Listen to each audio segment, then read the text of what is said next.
ব্যাপকভাবে ডেঙ্গু আক্রান্ত হচ্ছে মানুষ। সেই লক্ষ্যকে সামনে রেখে কিভাবে আমরা ডেঙ্গু নিরসন করতে পারি, ডেঙ্গু থেকে মানুষের আমরা রক্ষা করতে পারি, সেই জন্য আমাদের সম্মানিত এই আসনের পদপ্রার্থী ডাক্তার মসলিউদ্দিন ফরিদ ভাই তার সহযোগিতায়, তার সমস্ত প্রকারের প্রচেষ্টায় আজকে কর্মসূচি প্রণয়ন করা হয়েছে।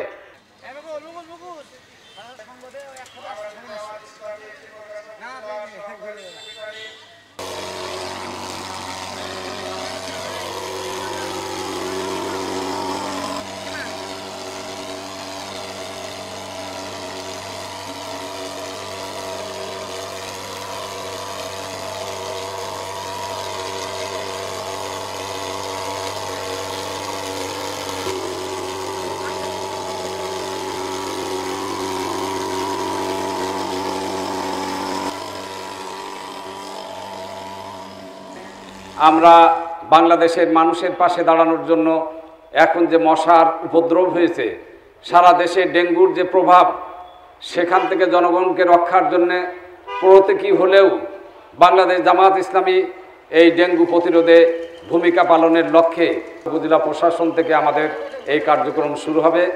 এর সার্বিক ব্যবস্থাপনায় আছেন ডাক্তার মসলিউদ্দিন ফরিদ ভাই। তিনি শুধু এই কাজটা না, এই উপজেলাকে পুনর্গঠন করার জন্যে, অসহায় মানুষের পাশে দাঁড়ানোর জন্য ইতিমধ্যে তিনি অনেক মানুষের টিনের চালা দিয়ে ঘর করে দিয়েছেন, অনেক মানুষকে তিনি আর্থিক সহায়তা করেছেন।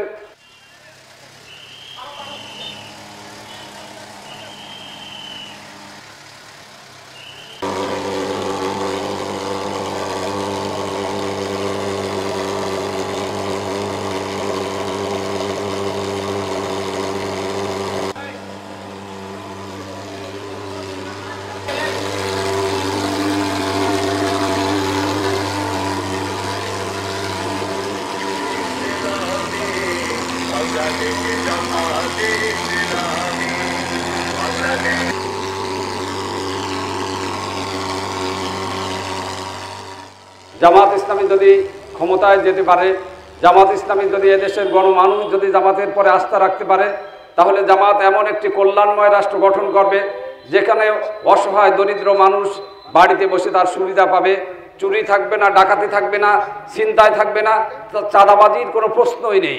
কারণ দীর্ঘ প্রায় 6 মাস হয়ে গেল পুনর্বার দেশ স্বাধীন হয়েছে।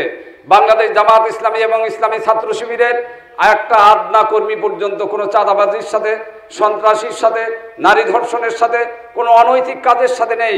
বাংলাদেশের মানুষ এটা পর্যবেক্ষণ করেছে এবং সামনে পর্যবেক্ষণ করবে। সুতরাং বাংলাদেশের 18 কোটি মানুষ মনে করে জামাত ইসলামী যদি এদেশের ক্ষমতায় যায়, তাহলেই এই বাংলাদেশ সোনার বাংলাদেশে পরিণত হবে ইনশাআল্লাহ।